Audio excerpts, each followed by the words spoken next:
امریکہ سوال نمبر 3، امریکہ کے صدارتی انتخابات اور صدر کا مواخذے کا طریقہ، یا امریکہ کے صدر کو منتخب کیسے کیا جاتا ہے، اس کے انتخاب کا طریقہ ابھی ہم کہہ رہے ہیں، ٹھیک ہے، اور مواخذہ کر رہے ہیں اس کا۔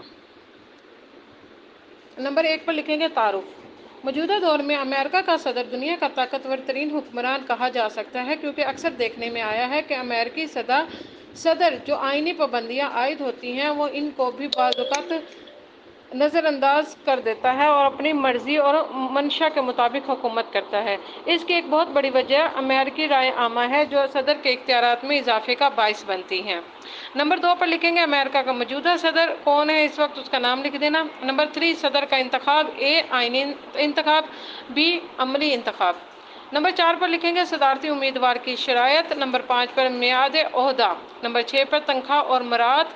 نمبر 7 پر صدر کا مواخذہ۔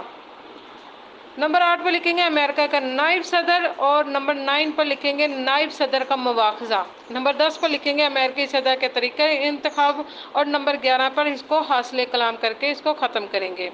نمبر 11 میں یہ لکھیں گے، حاصل کلام میں لکھیں گے المختصر یہ کہ امریکی صدر کے انتخاب میں جو تنقید کی گئی ہے وہ اپنی جگہ بہت درست معلوم ہوتی ہے، کیونکہ اس طرح انتخابات میں سیاسی حمایتی صرف چند بڑی اہم ریاستوں میں الیکشن مہم چلا کر اپنے امیدواروں کو کامیاب کروا سکتی ہے، مثلا نیو یارک، کیلیفورنیا، پینسلوانیا اور